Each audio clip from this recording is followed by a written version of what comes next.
کے پیچھے نماز پڑھتے وقت قاعدہ آخر میں یعنی کہ تشہد مکمل نہیں ہوا تو امام صاحب نے سلام پھیر دیا، تو کیا انہی کے ساتھ ہم کو سلام پھیرنا ہے یا ہم مکمل کرنے کے بعد سلام پھیرنا ہے؟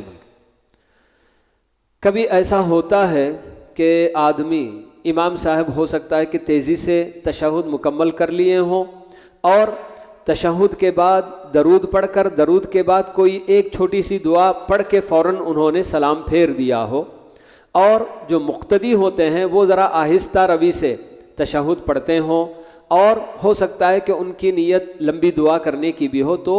امام کے پیچھے آدمی کو جو امام کام کرے گا وہی کام کرنا ہے۔ تو جیسے ہی امام صاحب تشہد میں سلام پھیر رہے ہیں تو آپ بھی ان کے ساتھ ہی سلام پھیریں گے۔ یہ نہیں کہ میں جب تک مکمل نہیں پڑھوں گا تب تک میں بالکل قاعدے میں بیٹھا رہوں گا اور اس کے بعد میں اپنے طور سے سلام پھیروں گا، تو یہ امام کی پیروی نہیں ہوگی۔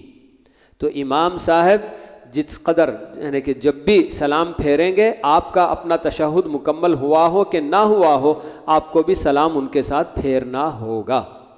بہت سارے لوگوں کو دیکھا جاتا ہے کہ امام صاحب خاص کر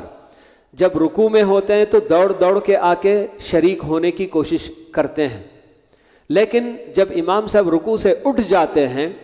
یا تو رکوع سے اٹھ کر کھڑے ہوں یا سجدے میں ہوں، تو فوراً آ کر امام کے ساتھ شامل نہیں ہوا کرتے ہیں، انتظار کرتے رہتے ہیں اور بعد میں امام کے ساتھ شامل ہوتے ہیں۔ یہ بھی غلط طریقہ ہے۔ اللہ کے نبی صلی اللہ علیہ وسلم نے ہمیں بتایا ہے کہ امام کو جس حالت میں بھی تم پاؤ تو فوراً اس کے ساتھ شامل ہو جاؤ، چاہے وہ رکوع کی حالت ہو، سجدے کی حالت ہو، تشہد ہو، جو بھی ہو، امام کے ساتھ فوراً آ کر شامل ہو جانا چاہیے، انتظار نہیں کرنا چاہیے۔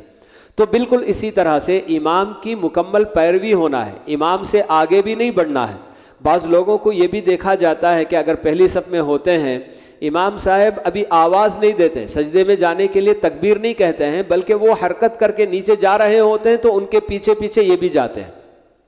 یہ بھی غلط ہے۔ اللہ کے نبی صلی اللہ علیہ وسلم نے ہم کو بتایا کہ امام جب تکبیر کہے اللہ اکبر تو تب تم بھی جو نا تکبیر کہنا اور جو نا سجدے میں جانا بول کے، ویسے ہی سر اٹھانا، یہ سب کچھ امام کے تابع ہونا چاہیے۔ تو ویسے ہی سلام پھیرنے میں بھی بالکل جو نا کیا ہے، فوراً جیسے امام صاحب نے سلام پھیر دیا تو آپ کو بھی ویسے ہی سلام پھیر دینا ہوگا۔